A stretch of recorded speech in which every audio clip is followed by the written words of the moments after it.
Saya mulai mau berdongeng nggih sederek.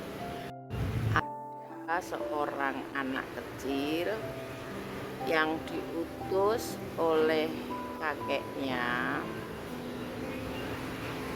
Anak tersebut disuruh mendatangi sebuah mungkin sebuah padepokan, entah perguruan silat, melakukan sesuatu dan di tempat biasa dia bermain. Si anak kecil yang diutus tersebut mendatangi seorang kakek kiai di situ, di persatuan kiai mungkin ya, padepokan kiai-kiai gitu. Memulai melakukan tugasnya.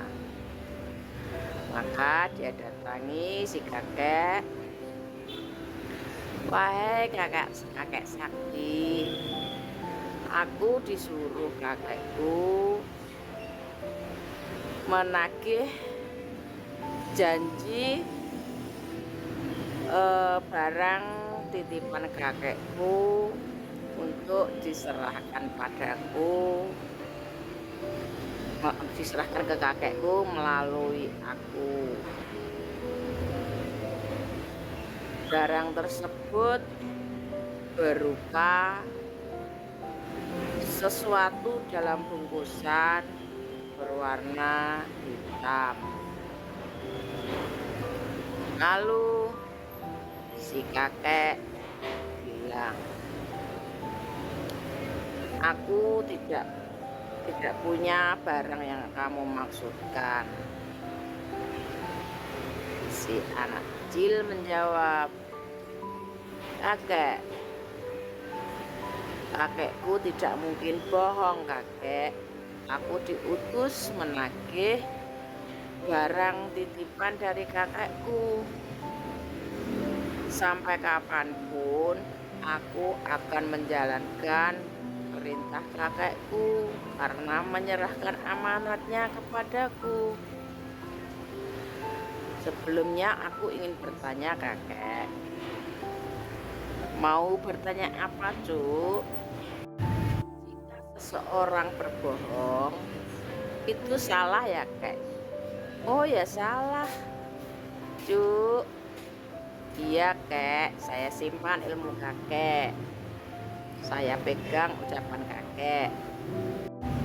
Kek, apakah orang jika pinjam atau berhutang itu harus mengembalikan, Kek? Oh ya harus, Cucu. Jika tidak dikembalikan gimana, Kek? Itu tidak benar. Jawab si kakek. Baik, Kek, berarti kalau berbohong itu salah, dosa. Dan jika berhutang itu harus dikembalikan ya, Kek? Ya iya. Sepertinya si kakek tahu maksud si anak kecil tersebut mempertanyakan itu. Lalu si kakek mengajak si anak kecil tersebut diberi makan makanan enak, es krim, permen, golongan yang disukai anak kecil. Si anak kecil menikmati semua pemberian sang kakek. Tapi setelah memakan semuanya, si anak kecil kembali bertanya pada si kakek. Mungkin si kakek berharap si anak kecil lupa gitu. Gimana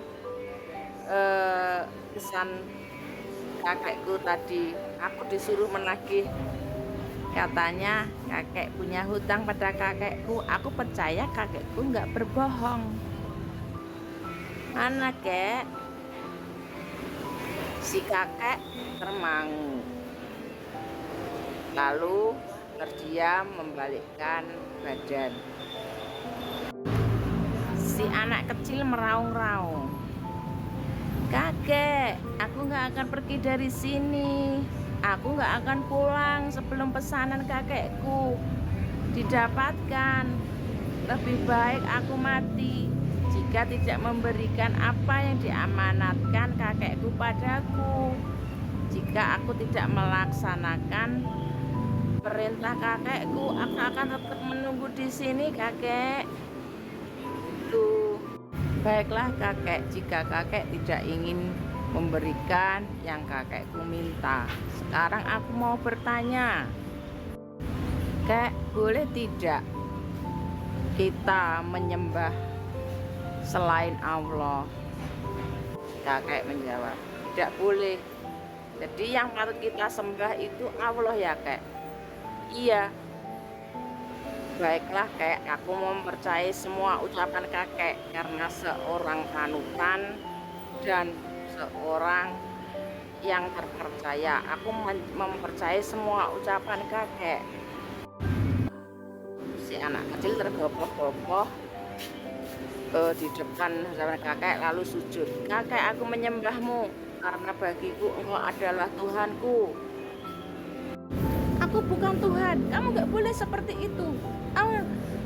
Kakek, Tuhan itu bisa dipercaya, tidak suka berbohong. Karena kakek aku anggap adalah Tuhan, karena semua ucapannya adalah benar. Itu yang kakek ajarkan. Karena kakek benar, kakek adalah Tuhanku. Si anak kecil terus saja menyembah si kakek. Kakek, lebih baik aku mati kalau kakek tidak mau memberikan apa yang dikatakan kakekku. Kakekku telah berbohong. Dan kakek tidak mungkin berbohong karena kakek adalah pengajar, kakek adalah Tuhan. Si kakek tidak bisa mengucapkan apapun. Si anak kecil melihat bungkusan yang dia maksud ada di pinggang si kakek. Kakek enggak bohong kan? Kakek Tuhan kan? Lalu si kakek terdiam. Tiba-tiba kakek itu roboh di hadapan anak kecil yang menyembahnya. Anak kecil berpikir panjang, bungkusan di pinggang si kakek mau diambilnya, tapi dari jauh kelihatan teman-teman si kakek menghampiri jasad sang kakek yang ternyata sudah meninggal, roboh di hadapan si anak kecil. Si anak kecil memutar otak bagaimana cara mengambil bungkusan di pinggang si kakek. Dan ternyata si kakek dibawa pergi dan si anak kecil melihat bungkusan yang ada di pinggang si kakek ditaruh oleh teman-temannya tersebut di hubungan atas yang tidak bisa dijangkau oleh si anak kecil. Si anak kecil menunggu di situ sampai keadaan sepi. Dia membawa, sebenarnya di situ ada kursi dan sebagainya untuk menjangkau bungkusan tersebut. Tapi karena di situ banyak lalu lalang, si anak kecil telah menyiapkan bata-bata kayu di tasnya. Dia karena tahu pintu itu akan ditutup di sore hari, si anak kecil memasuki ruangan yang ada buat menyimpan itu. Dia bersembunyi di balik yang enggak pokoknya yang enggak kelihatan. Dia menunggu sampai keadaan sepi, menunggu saat yang tepat mengambil bungkusan yang diamanatkan oleh kakeknya untuk ditagih. Si anak kecil dengan sabar menunggu keadaan sepi. Dia pura-pura bermain, dia sembunyi, dia singitan. Mungkin anak kecil itulah yang disebut si piningit, karena dia bersembunyi menunggu mengambil bungkusan yang tersembunyi di atas hubungan tersebut, menunggu di saat yang tepat melaksanakan tugas dan kewajibannya.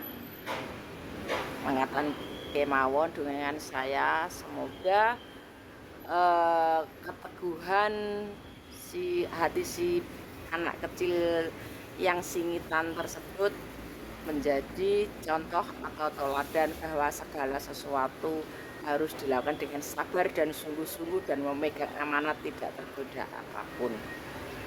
Salam damai, rahayu.